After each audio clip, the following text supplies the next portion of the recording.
నా పేరు నాగమణి అండి. నేను చిలకపేట అనే ఏరియాలో ఉంటున్నాను. కొన్ని సంవత్సరాలు బట్టి ఉంటున్నాం అక్కడ. ఇది ఇప్పుడు సమస్య కాదండి, కొన్ని సంవత్సరాలు బట్టి ఉంటున్న సమస్య ఇది. అక్కడ కొన్ని వేల మంది బతుకుతున్నారు. కూలి పనులు చేసుకున్న వాళ్ళు, ఇంకా వేరే వేరే పనులు చేసుకున్న వాళ్ళు.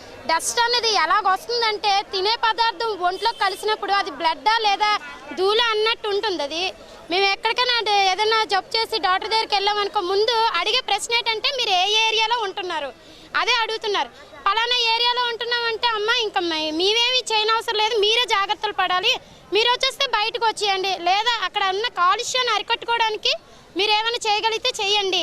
అంతే, సాధ్యమైనంత వరకు మందులు ఇస్తున్నారు. అంతేగాని అది ఎలా అరికట్టాలి అనేది కూడా వాళ్ళు చెప్పలేకపోతున్నారంటే అంత దారుణంగా ఉంది ఈ ధూళి దుమ్ము అనేది. మేము ఎందుకంటే చిన్నపిల్లలతో ఉన్నాం, వాళ్ళు మాకు వచ్చే జీతాలు ఎలాంటివి అంటే ఆ పూట గడిస్తే ఇంకోసారి మళ్ళీ పనికి వెళ్తామా, అప్పుడు వస్తుందా తింటామా అన్నట్టుంది. ఈ డబ్బు అంతా సరే హాస్పిటల్కే వేసుకుంటే మేమేం తినాలి, మా పిల్లలు ఏం తినాలి? ఆ హాస్పిటల్కి వెళ్ళారంటే పిల్లలతో ఆ జబ్బులతోటి ఈ స్కూల్కి ఆటికే అయిపోతుంది ఈ డబ్బు అంతా. ఎలాగుందంటే కాలుష్యం. ఇప్పుడు ఆ చిలకపేటలోకి వెళ్ళారంటే, మీరంటే ఏరియాలోకి వెళ్ళారంటే ఇప్పుడు ఇదంతా చూస్తున్నారు. మా ప్రధానంగా ఉండేది ఏంటంటే రెండో బెల్ట్ ఓపెన్ అయిపోయిందండి.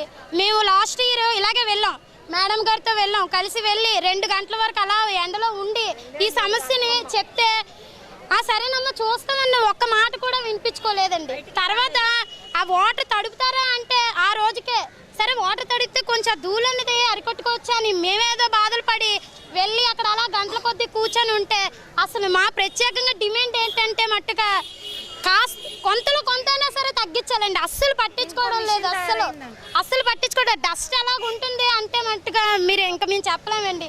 మాకు ప్రధానమైన డిమాండ్ ఏంటంటే మట్టుగా ఆ బెల్ట్ ఓపెన్ చేశారండి. ఈ 2 రోజులు బట్టి మట్టుగా విపరీతంగా గాలి వస్తే మట్టుగా ఆటోమేటిక్గా ఆ బొగ్గంతా వచ్చేస్తుందండి ఇంట్లోకి.